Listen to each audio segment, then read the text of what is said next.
Vamos ouvir nesse instante, irmãos, a pregação da palavra do Senhor. Vamos continuar em 1 João, mais uma pregação desta série em 1 João, capítulo de número 2. Nós faremos inicialmente a leitura do texto que foi da última semana, capítulo 2, versículos 15 ao 17. Não ameis o mundo nem as coisas que há no mundo. Se alguém amar o mundo, o amor do Pai não está nele. Porque tudo que há no mundo, a concupiscência da carne, a concupiscência dos olhos e a soberba da vida, não procede do Pai, mas procede do mundo. Ora, o mundo passa, bem como a sua concupiscência. Aquele, porém, que faz a vontade de Deus, permanece eternamente.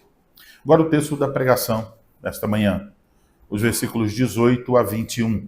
Filhinhos, já é a última hora. E como ouvistes que vem o anticristo, também agora, muitos anticristos têm surgido, pelo que conhecemos que é a última hora. Eles saíram de nosso meio, entretanto, não eram dos nossos. Porque se tivessem sido dos nossos, teriam permanecido conosco. Todavia, eles se foram para que ficasse manifesto que nenhum deles é dos nossos. E vós possuís unção que vem do Santo, e todos tendes conhecimento. Não vos escrevi porque não saibais a verdade, antes, porque a sabeis, e porque mentira alguma jamais procede da verdade. Até aí a leitura da palavra do Senhor. Vamos orar.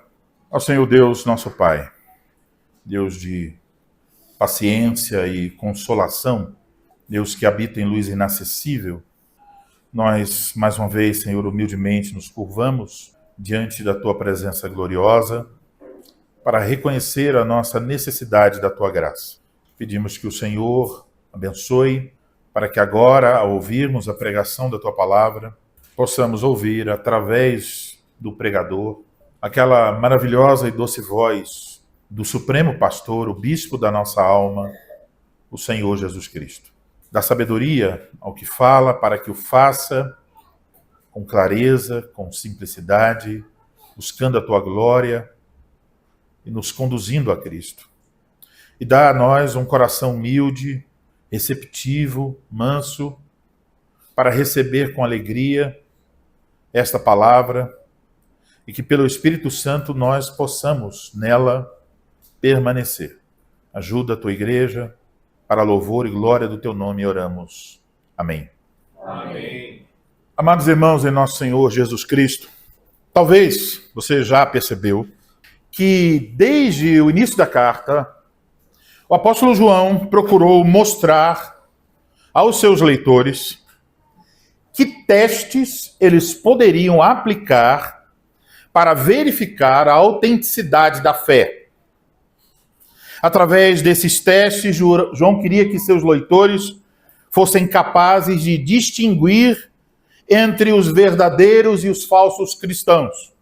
Assim, ele queria expor que os falsos mestres que estavam perturbando a igreja de Cristo não eram, de fato, cristãos. No entanto, João também está com uma preocupação pastoral. Ele sabia que oferecer esses testes poderia levar os crentes a se perguntarem, e eu? Será que eu sou salvo? Eu vou alcançar esse nível que João está falando? Por isso ouvimos que João também ofereceu aquelas 5 palavras de encorajamento sobre as quais ouvimos faz 2 semanas. Depois dessas palavras de encorajamento, vemos que João então entrou num assunto forte, pesado, com uma ordem muito clara: não ameis o mundo. Agora, em nosso texto, João volta a apresentar esses testes com os quais esteve lidando desde o início da carta. Então tivemos essa pequena digressão aí no meio, agora voltamos para os testes. Ele quer, então, deixar claro inculcar na mente dos crentes o que realmente significa ser um cristão. E ele apresenta esses testes aqui, essa parte da carta, no contexto de nosso compromisso mútuo com a igreja local. Então, para entender isso, eu quero, por assim dizer, afastar um pouco do texto e olhar não as minúcias, mas primeiro o sentido geral do texto. O fato é que as igrejas para quem João está escrevendo, provavelmente as igrejas da Ásia Menor, sobre as quais lemos lá no Apocalipse, essas igrejas tinham perdido muitos dos seus membros, pessoas que haviam deixado essas igrejas, e a razão por que essas pessoas deixaram essas igrejas foi uma razão muito séria. Não foi por causa da parede, do ar-condicionado, ou porque tem bateria ou não tem bateria. A razão foi uma razão teológica. A razão responde à seguinte pergunta: quem é Jesus? E essas pessoas abandonaram a fé apostólica a respeito de Jesus, e aí então também abandonaram as igrejas que permaneceram fiéis a essa fé apostólica. O que João está dizendo aqui, olha, é o seguinte: olha, vocês sabem essas pessoas que deixaram a igreja, que rejeitaram o Cristo pregado pelos apóstolos? Olha, eles têm agora o seu próprio grupo, eles têm a sua própria comunhão, e talvez vocês estejam perturbados com todo esse movimento de pessoas saindo de dentro de suas igrejas. Calma, isso é um teste, e eles não passaram. A saída deles indica que, de fato, eles não eram verdadeiros cristãos. Então, João está colocando um teste para avaliar o verdadeiro cristianismo. Ele está dizendo, olha, os verdadeiros cristãos são habilitados, ungidos pelo Espírito Santo para conhecer e permanecer na verdade. É por isso, então, meus irmãos, que eu vos anuncio o Evangelho de Deus sob o seguinte tema: a permanência na verdade. Isso é o tema. A permanência na verdade.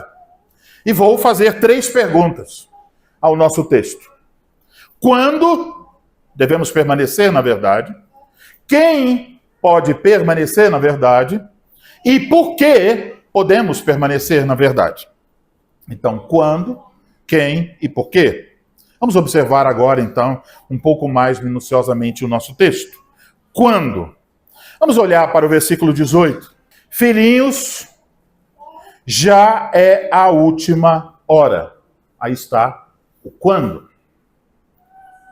Observe que João começa afetuosamente, de forma pastoral, dirigindo a seus leitores como filhinhos. Ele já fez isso outras vezes.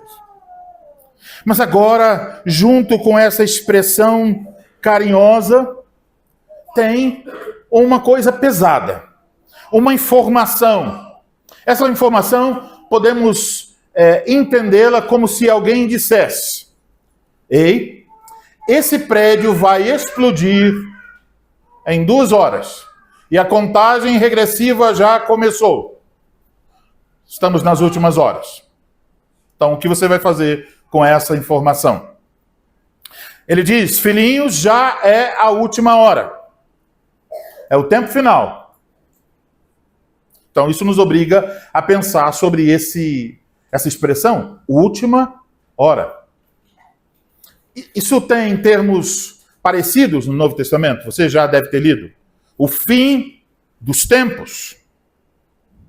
Ou os últimos dias. A última hora. Tudo é a mesma coisa. O que isso quer dizer? O que significa a última hora? No Novo Testamento, essa expressão e as expressões parecidas se referem ao período entre a primeira vinda de Cristo e a segunda vinda de Cristo. E você precisa entender isso. Porque muitas pessoas acham, por exemplo, que a última hora é desde que Israel se tornou um Estado novamente, em 1948. Então, de tudo para cá é a última hora. Ou outras coisas nos calendários escatológicos.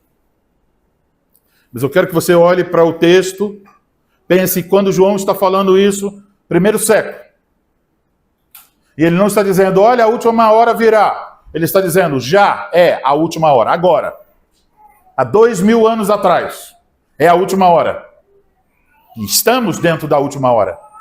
Então, a última hora é todo o período, o último dia, o fim dos tempos, é todo o período entre a primeira vinda de Cristo e a segunda vinda de Cristo.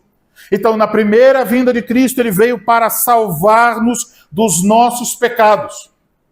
Agora, depois que ele realizou sua obra, entramos na última hora. E a última hora, lembra, a obra de Cristo já foi realizada. Então, pense assim, se você pode acessar o calendário de Deus, qual é a próxima coisa? Quando esta hora termina, o que vem? E se você disse, a segunda vinda de Jesus, o julgamento final, você acertou? É isso mesmo. É o que vem. Não tem mais nenhum evento, nenhuma coisa extraordinária. Não precisamos esperar mais nada a não ser a vinda de Cristo, que vai vir com julgamento e restauração de todas as coisas. E se você olha para o relógio, o que você percebe? A contagem regressiva começou já faz um tempo. É a última hora. Então, João está lembrando os seus leitores que sendo a última hora, eles devem viver de maneira cuidadosa, sabendo que o juízo se aproxima. Agora, o que marca, o que caracteriza a última hora? E entenda, não agora, dos 20, 30 anos para cá. Não. A última hora, desde lá. Desde a primeira vinda de Cristo. O que caracteriza esse tempo? Olhe para o texto. A gente responder. Na sua cabeça. O que caracteriza? Ele diz, de forma surpreendente. E como ouvistes que vem o anticristo, também agora muitos anticristos têm surgido, pelo que conhecemos, que é a última hora. Então, qual é a característica da última hora? O surgimento de muitos anticristos. Então, isso nos obriga a cavar um pouco. Porque para entender o que é anticristo, você precisa entender primeiro o que é Cristo. A palavra Cristo é uma palavra grega. Ela corresponde àquela palavra hebraica, Messias. É a mesma coisa. No grego, Christos. No hebraico, Messias. Essa palavra significa ungido. Ela é usada no Antigo Testamento para falar daquele rei, daquele profeta, daquele sumo sacerdote que viria para salvar o seu povo. O povo judeu estava esperando o Messias, o Cristo, o ungido, profeta, sacerdote e rei. Muito importante entender isso. Porque a unção no Antigo Testamento é para indicar que alguém foi separado para um ofício e que foi capacitado para esse ofício. Não tem a ver com emoções, sentimentos e esse tipo de coisa. Quando alguém diz hoje, olha, essa música foi ungida. É uma música ungida. Olha, o pastor hoje pregou uma pregação ungida. Talvez queira dizer que o pastor pegou o púlpito e jogou longe. Não, não é isso. É a separação para um serviço, profeta, sacerdote e rei, capacitado pelo Espírito Santo para fazer o que Deus ordena. Cristo é o ungido perfeito, o maior de todos, o único que é o verdadeiro ungido, o Messias. Então podemos pensar assim: anticristo é a mesma coisa que anti-Messias. É isso. Agora, João diz: vocês já ouviram falar a respeito do anticristo. Ele está dizendo aos seus leitores: isso não é novidade para vocês. E por que não? Porque a mensagem que fala sobre isso não é só no Novo Testamento. Na verdade, no Antigo Testamento, lemos sobre o anticristo. Não tem a palavra, mas tem o sentido, a figura está lá. Por exemplo, se você vai ao livro do profeta Daniel, capítulo 7, capítulo 9, capítulo 11, capítulo 12, você vai ver ali alguns textos que vão indicar não só a pessoa do Messias, mas também vão indicar que ele vai sofrer oposição. Entre os reinos do mundo surge alguém que lhe faz oposição, que deseja talvez até ocupar o seu lugar, o lugar do verdadeiro Messias, um anti-Messias. Então João diz: vocês já ouviram falar a esse respeito? Mas eu quero que vocês percebam que a preocupação de João não é com o anticristo no singular. Ele só está dizendo: vocês já ouviram falar a respeito do anticristo, singular. Mas, o que ele diz aqui é: também agora, muitos anticristos têm surgido. Ele volta do singular para o plural. Então, ele não está preocupado em dizer: olha, o anticristo é uma pessoa. O anticristo vai surgir em tal lugar. O anticristo é um sistema. Não é preocupação de João. João quer mostrar antes que o problema não era um problema futuro para a igreja. Era um problema presente. Ele está dizendo: vocês ouviram que haverá de vir o anticristo. Mas acordem, os anticristos, no plural, já estão entre vocês.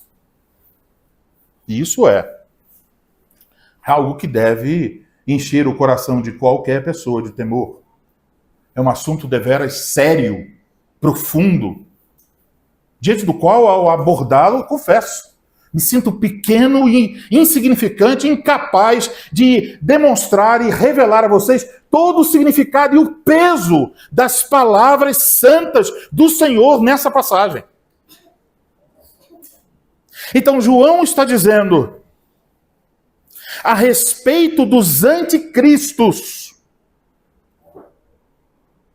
Ele está dizendo: eles estão presentes em uma igreja local onde haja pessoas que negam a verdade bíblica a respeito de Cristo.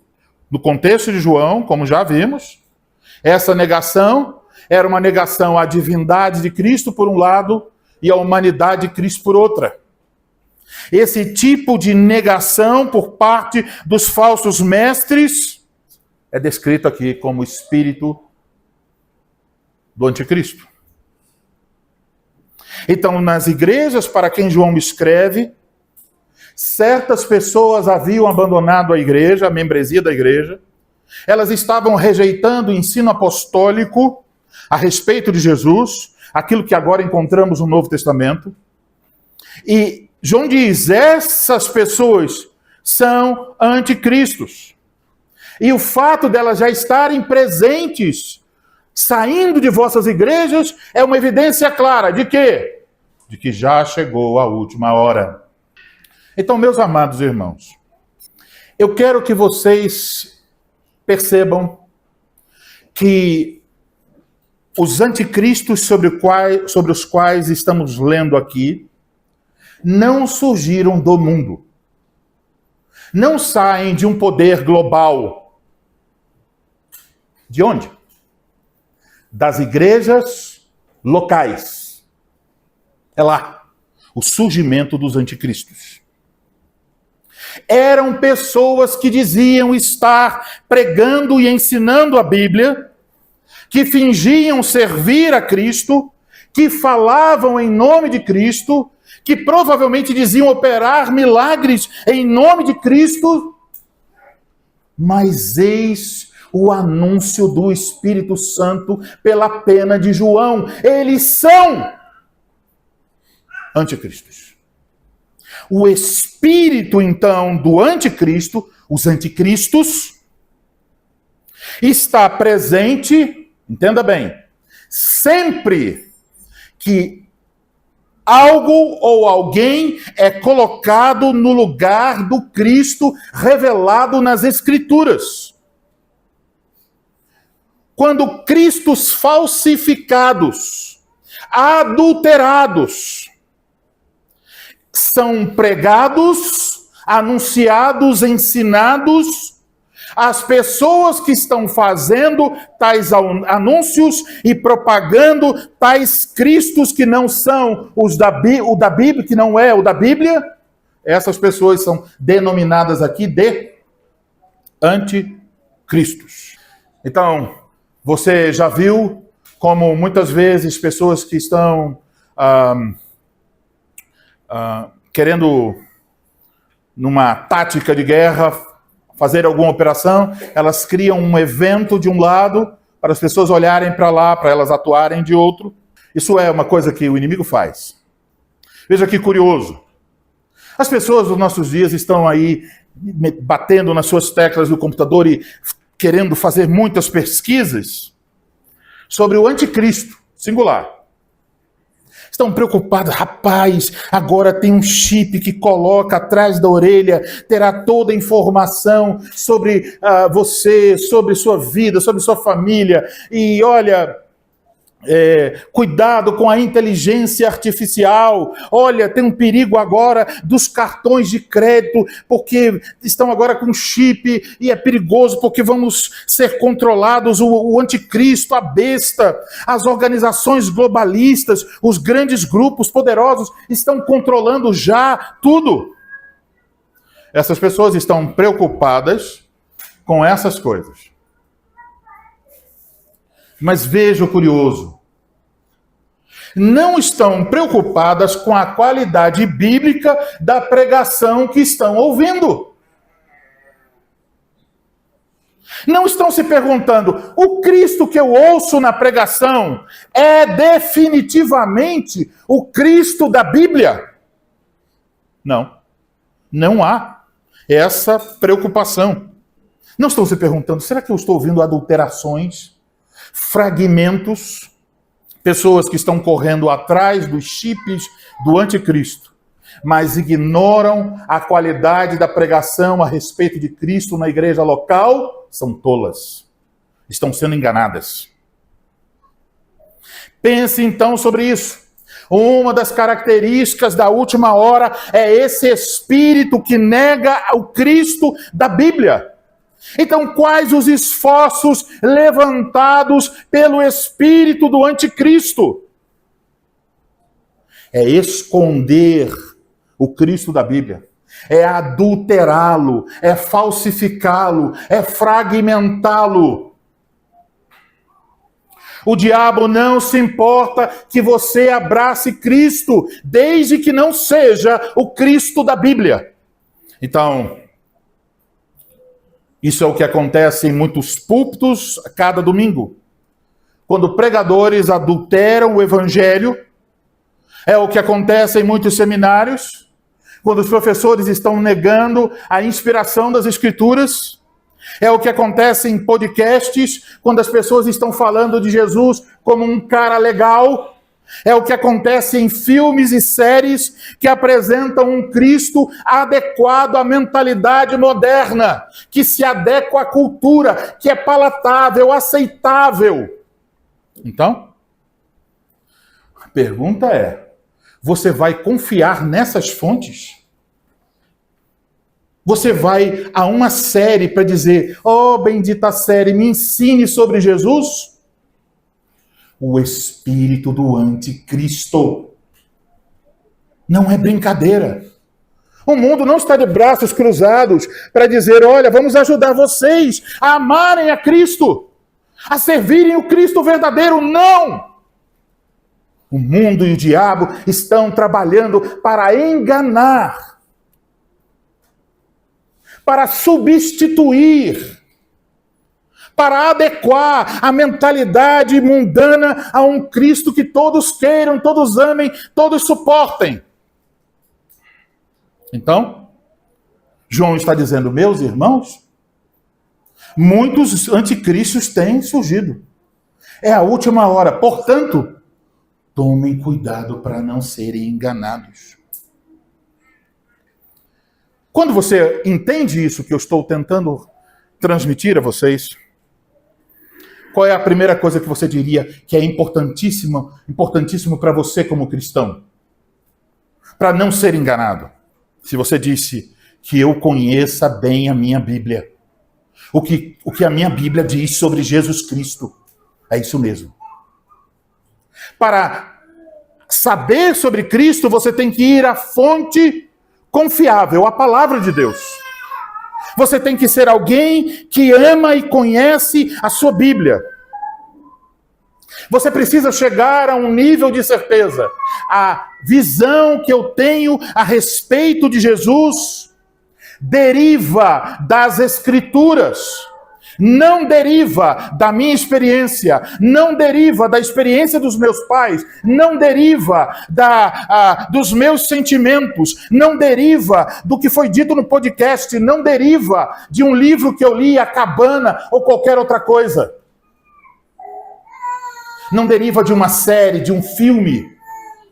Deriva exclusivamente da fonte da verdade inspirada, normativa, a palavra de Deus.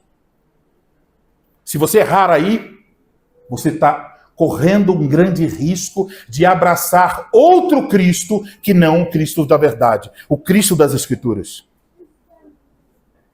Abraçar um Cristo fragmentado, um pedacinho da verdade,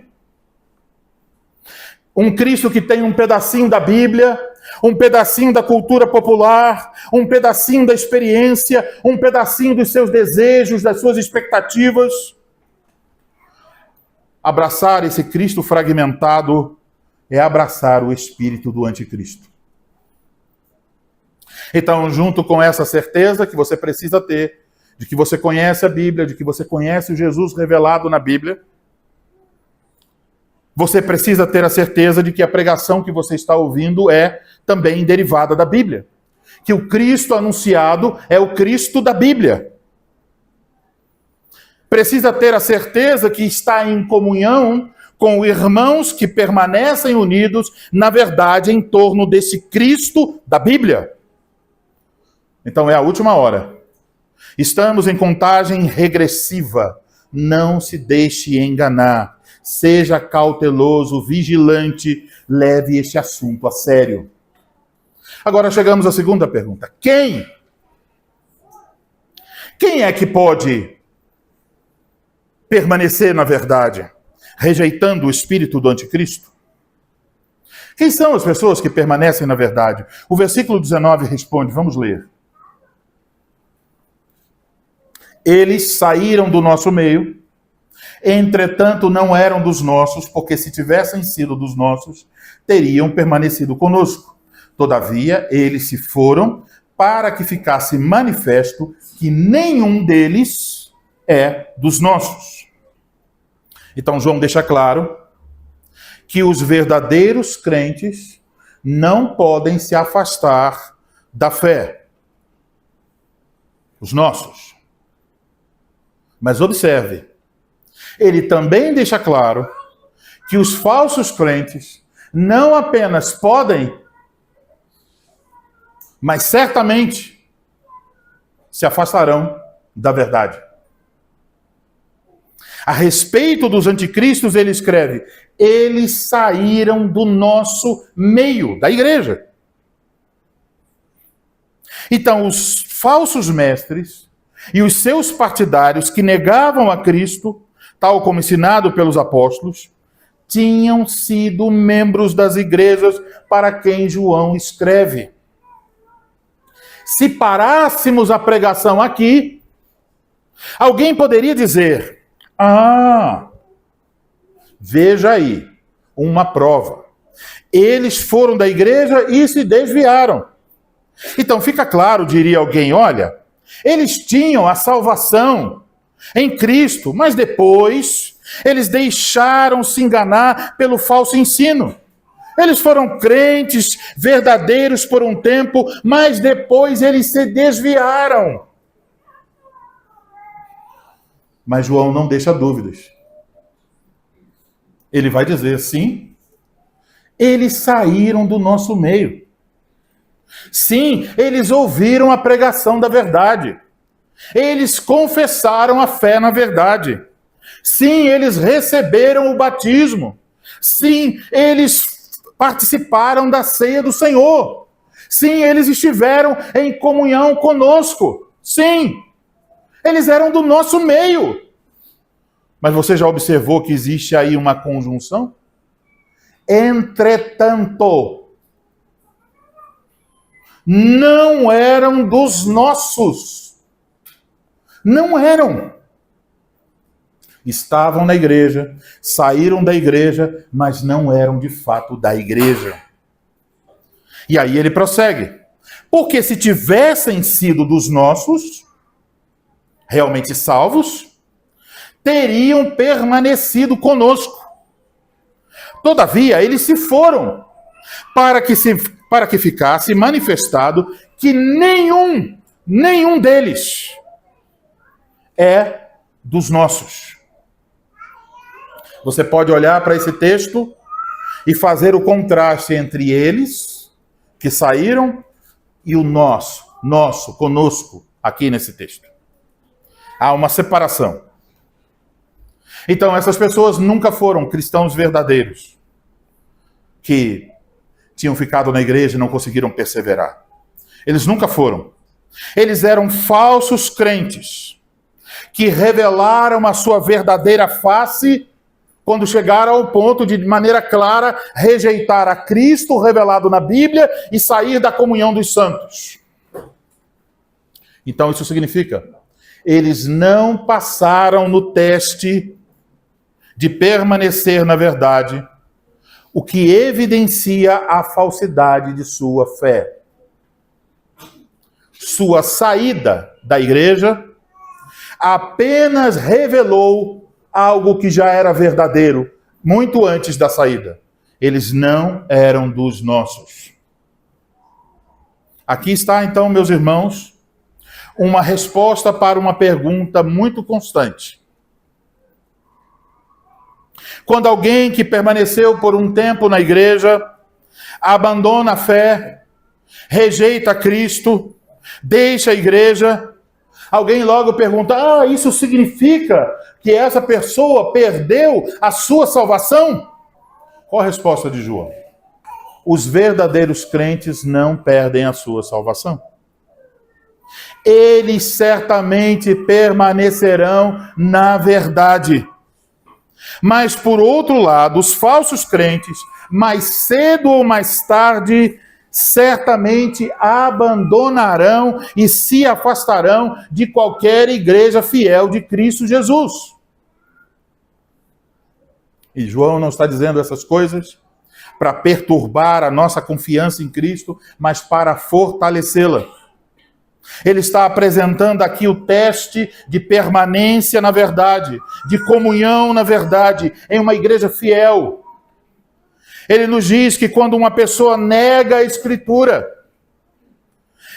nega o Cristo da Bíblia e abandona uma igreja fiel, isso apenas está revelando o real estado do seu coração.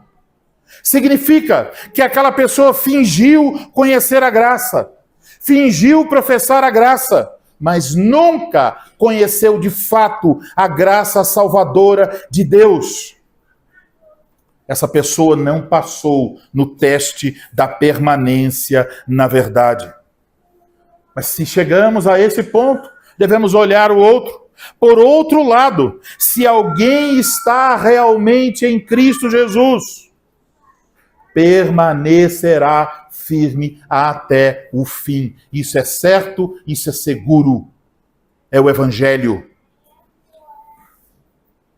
E essa verdade, da qual João está falando que eles não permaneceram e os verdadeiros crentes permanecem, é a verdade a respeito de Jesus Cristo. Então, observe como tudo está centrado em Cristo. A pregação, o ensino, podem ser considerados fiéis na medida em que apresentam Jesus conforme as Sagradas Escrituras, sem falsificação. A comunhão do povo de Deus, ela é construída sobre a confissão a respeito de Cristo em união com Ele. Então, quando alguém rejeita Cristo, quando alguém abraça um Cristo falsificado ou adulterado, quando alguém coloca alguém, alguma coisa no lugar de Jesus, essa pessoa não conseguirá permanecer com aqueles que realmente estejam em Cristo Jesus. Então aqui está um ponto importante. A rejeição a uma igreja fiel é, antes de tudo, uma rejeição à verdade e ao próprio Cristo nela pregado. Agora, por outro lado, quando alguém realmente está em Cristo, tal pessoa haverá de procurar unir-se em comunhão com uma igreja local onde Cristo realmente esteja sendo pregado. Então, eu quero que vocês pensem sobre isso. A nossa cultura desvaloriza a igreja. A nossa cultura coloca a igreja, na melhor das hipóteses, como um item opcional. A nossa cultura evangélica brasileira dá a sensação de que todas as igrejas são iguais. Que não importa o Cristo que está sendo pregado em cada uma, desde que Cristo seja de alguma forma pregado. Então, nos dá a sensação de que você pode escolher conforme a sua conveniência, e escolhendo a igreja que melhor lhe agrade, você sequer precisa se tornar membro dela, que você pode ficar bem à vontade, você pode ir quando quiser, faltar quando quiser, não ter nenhum compromisso, não adentrar a nenhuma membresia. Você vai quando estiver com vontade, com boa disposição. Mas eu vou dizer a você, você só pode ficar em paz com essa perspectiva se você estiver abraçando um Cristo fragmentado, falsificado. O Cristo da Bíblia é Deus, é Senhor. Ele requer adoração, ele requer obediência. Ele não diz, viva como quiser. Ele diz, venha, submeta-se, tome o meu jugo. Ele não fica fazendo a nossa vontade, aceitando os nossos desejos, realizando os nossos sonhos. Ele diz, você quer me seguir? Morra para si mesmo, tome sua cruz e siga-me. Então, o Cristo da Bíblia é Senhor. Alguém, então, que escolhe qualquer outra coisa, de não estar aos pés de Cristo em adoração com o povo de Deus, de não ouvir a pregação do Evangelho tal como está nas Escrituras. Se você se satisfaz na sua manhã de domingo com esporte, com lazer, com televisão, com internet, quem é Cristo para você? Que Cristo você está abraçando? Que Cristo está governando sua vida? Não é o da Bíblia. O da Bíblia diz, venha. E você diz, eu vou. O Cristo da Bíblia diz, obedeça. E você diz, eu obedecerei, meu Senhor. Eu farei a sua vontade. Então, tudo centrado em Cristo. O culto centrado em Cristo, a pregação centrada em Cristo, a adoração centrada em Cristo, a comunhão centrada em Cristo. Quando você encontrar isso, alguém que não vai contar mentirinhas para agradar os seus desejos, mas como um médico fiel dirá a você a verdade, não para encher os bolsos do pastor, não para construir um grande prédio, não para exaltar o nome de uma denominação, mas por causa da glória de Cristo. Quando você encontrar este lugar bendito, onde Cristo está falando e chamando suas ovelhas, una-se a esta igreja. Se é falsa, deixe-a. Se é verdadeira, una-se a ela. Saia de cima do muro. Assuma compromisso com Cristo para servi-lo, para vê-lo propagado entre todas as partes do país, anunciado. Agora vamos à última pergunta. Por quê? Por que alguém pode permanecer assim em Cristo? Versículos 20 e 21.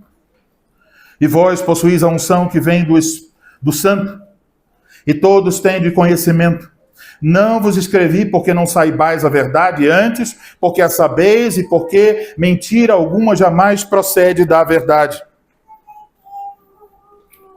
Como é possível a um certo grupo de pessoas permanecer na verdade? Que alguns permanecem, outros não. Aqui está a resposta. E vós possuís a unção que vem do Santo. Santo é um termo que João geralmente usa para falar de Deus Pai ou Deus Filho. Aqui parece que ele está falando, se referindo a Deus Pai. O que João está dizendo aqui é muito semelhante ao que Paulo disse em 2 Coríntios capítulo 1, versículos 21 e 22. Ele diz assim: mas aquele que nos confirma convosco em Cristo e nos ungiu é Deus, que também nos selou e nos deu o penhor do Espírito em nosso coração. Então, quem unge é Deus. E como é a unção? A unção é o Espírito Santo. O poder do Espírito Santo agindo em nós. O Espírito Santo nos é dado para nos separar para a missão de Deus e para nos capacitar a permanecer na verdade em Cristo e em comunhão com os santos. Então, se nós olhamos para a Bíblia e perguntamos: quem são as pessoas ungidas?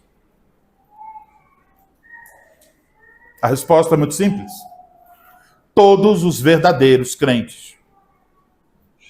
Então, essa unção não é algo que vai acontecer alguns anos depois da salvação. Não é um degrau superior somente para algumas pessoas especiais que jejuaram muito, que oraram muito, que foram ao monte e fizeram outras coisas. Não. Quando a pessoa mais simples, mais humilde, confessa a Cristo como Senhor e Salvador de sua vida, quando se arrepende de seus pecados, quando realmente recebe a graça de Deus, vem essa bênção maravilhosa. Deus dá a essa pessoa a unção, Deus dá a essa pessoa o Espírito Santo. E o que o Espírito Santo vai fazer? Não é uma vinda do Espírito Santo para dar conhecimento secreto, mas para levar ao conhecimento de Cristo. E eu quero que você perceba uma coisa muito importante. A unção aqui não é expressiva. Quer dizer, você não vai percebê-la pela atitude do pregador. Ele andou para lá, ele andou para cá, então está cheio da unção. Não é expressiva. Não é porque ele levantou a mão e algumas pessoas caíram, ou porque ele estalou os dedos e alguém foi curado. A unção aqui é cognitiva. Olha o texto. O que diz? E vós possuís unção que vem do Santo e todos têm de conhecimento. Cognitiva. O Espírito Santo ensina algo a você. Dá a você uma certeza a respeito de quem? De Cristo Jesus. Você conhece a Cristo Jesus revelado nas páginas das Sagradas Escrituras, não porque você é muito inteligente, não porque você estudou muita teologia, mas por causa da ação graciosa do Espírito Santo. Meus irmãos, que graça, que amor bendito! Eu, ignorante, nunca encontraria Cristo. Mas Deus me ungiu com o seu Espírito Santo. Deus ungiu você com o Espírito Santo. Para você conhecer, amar, servir, deleitar-se em Cristo Jesus. Agora, observe em nosso texto. Tem um todos. Olha o texto. Todos. Vós possuís a unção que vem do Santo, e todos tendes conhecimento, não alguns, todos os salvos em Cristo, todos os ungidos do Espírito, que tem o Espírito Santo, conhecem a Cristo. Então isso significa que pelo Espírito Santo, Deus nos ensina a verdade a respeito de Cristo. Deus nos habilita a julgar o que é mentira e o que é verdade, quem é Cristo e quem é o anticristo. Não é você, não é sua sabedoria, sua perspicácia. É Deus graciosamente, pela unção que Ele dá a nós, o seu Espírito Santo. Então isso não é algo conquistado pelo mérito humano, mas dado pela graça de Deus. Quando recebemos a Cristo, quando a obra da graça é iniciada em nós, você recebe o Espírito Santo, você é ungido com o Espírito Santo. Não para pular, não para rodopiar, não para dizer coisas desconexas, não para realizar algo estrondoso e espetacular, mas para conhecer a verdade em Cristo e viver em comunhão com seus irmãos. É simples demais, mas é a verdade. Observe que no versículo 21, João diz: não vos escrevi porque não saibais a verdade. Antes, porque a sabeis e porque mentira alguma jamais procede da verdade. Ele está dizendo, não estou dizendo algo novo para vocês. Vocês já ouviram isso? Vocês creem nessa verdade? Ele está usando essas palavras para fortalecer a fé dos irmãos em Cristo. Eles tinham aprendido a respeito de Cristo de acordo com o ensino apostólico, já sabiam. Então aqui surge algo precioso e importante. A unidade, a comunhão dos leitores de João deveria ser construída em torno da verdade. Então, meus amados irmãos, isso é importante para nós também. A nossa comunhão não é uma coisa meramente sentimental. Ela se constrói em torno da verdade. Ela tem aspectos práticos. Ela envolve compartilhar os nossos bens, os nossos dons. Ela envolve hospitalidade. Ela envolve serviço.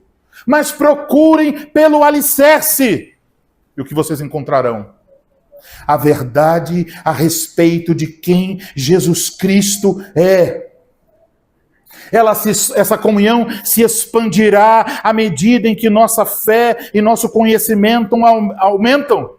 E à medida em que nós nos tornamos mais parecidos com Cristo. Mas o fundamento está posto. É Cristo.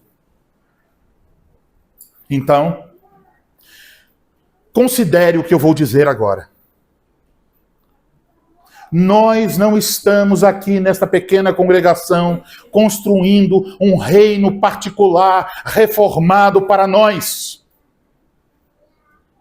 O reino de acordo com as ideias de Elianai, o reino de acordo com as ideias de fulano ou ciclano. Estamos aqui para nos submetermos ao reinado de Cristo Jesus. Então, Quando nós estamos lutando por esse desafio enorme de viver a comunhão não só de palavras, mas de fato. Nós nos aproximamos uns dos outros. Nós convidamos uns aos outros para as nossas casas e nos reunimos muitas e muitas vezes, conversamos, alinhamos, mas por causa dos nossos pecados, nós nos nossos encontros, nas nossas decisões, nas nossas posições, nas nossas negligências, pecamos uns contra os outros. Eu acredito, e falo isso não como argumento retórico, mas em verdade. Provavelmente eu já feri cada um de vocês aqui presentes de alguma forma.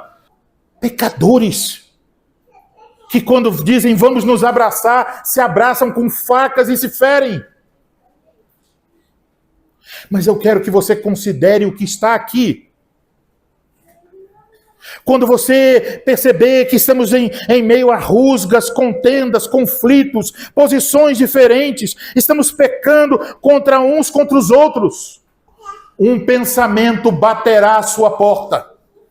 Qual? É melhor você se afastar da comunhão. E eu quero ilustrar isso em pensar você e sua vida como um pequeno barco, ou você e sua família como um pequeno barco. Quando você vê que os barquinhos estão batendo demais uns nos outros, com a força do vento, você diz, é melhor eu afastar meu barco. Ir um pouco mais para longe. Você é tentado a se afastar da comunhão. Você diz, eu vou levantar a âncora e puxar o meu barco. Mas eu quero que você olhe para a âncora. Olhe para a âncora. O que você está vendo lá? A verdade. Cristo Jesus. Olhe para a âncora dos outros barcos. O que está lá? A verdade. Cristo Jesus. E Cristo Jesus deseja entrelaçar pelo seu Espírito Santo todas as correntes de todas essas âncoras, para que nós não saiamos de perto uns dos outros. Então, quando você for tentado a se afastar da comunhão por coisas simples, por mágoas, por tristezas, olhe para o fundamento no qual está Cristo Jesus. Olhe para a pregação, olhe para o fundamento da comunhão. Não é o seu sentimento, é Cristo. Então procure acertar, procure corrigir, procure tratar o pecado com seus irmãos. Mas não deixe uma igreja fiel por causa de problemas de comunhão. Porque o mais importante está colocado, é o fundamento da verdade em Cristo Jesus. E isso é o que nos une. A verdade. Não estamos aqui por outra razão, a não ser Cristo Jesus.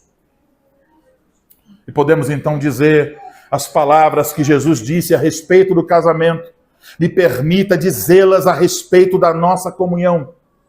Se estamos unidos em Cristo, se o Espírito Santo que ungiu um, é o Espírito Santo que ungiu a todos, se é Deus quem nos uniu, então ouso dizer, o que Deus uniu não o separe o homem.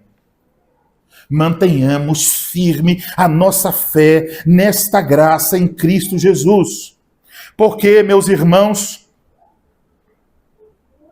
temos esse fundamento que é o nosso Senhor. Então, podemos dizer, as palavras de João aqui são um golpe contra o falso ensino dos seus dias. Aqueles falsos mestres estavam alegando ter a unção especial e o conhecimento secreto. João está dizendo isso não é nada especial, diferente ou secreto. É para todos. A ovelha mais simples, no aprisco de Cristo, é ungida com o Espírito Santo e possui o verdadeiro conhecimento de Cristo. Então, podemos identificar uma pessoa que tem a unção do Espírito Santo Uma pessoa realmente cheia do Espírito Santo. É essa pessoa cheia do Espírito Santo, é essa pessoa que tem a unção do Espírito Santo, será ao mesmo tempo uma pessoa cheia de Cristo. Ela terá conhecimento de Cristo. Ela viverá de acordo com Cristo. Ela ansiará por Cristo. Cristo será o centro de sua fé e de sua vida. Eu posso, para provar isso, apelar àquela que pode ser considerada a maior pregação pentecostal de todos os tempos. Atos, capítulo de número 2. Leia em casa Atos 2. Veja o que esse texto diz sobre o Espírito Santo e o que ele de fato diz sobre Jesus Cristo. Quem é a figura central da pregação pentecostal? Jesus Cristo. A pregação de Pedro foi a respeito de Jesus Cristo. Então o Espírito Santo sempre nos levará a Cristo. O Espírito Santo nos une em Cristo. O Espírito Santo nos coloca em comunhão uns com os outros.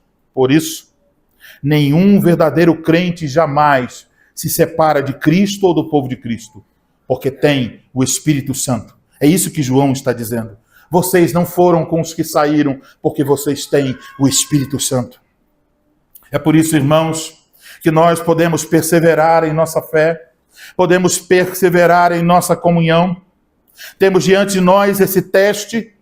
Eu e você não podemos passar nesse teste sozinhos. Mas a boa notícia é essa. Deus nos deu o Espírito Santo. E o Espírito Santo certamente nos capacita para permanecer até o fim em Cristo Jesus. Amém. Amém.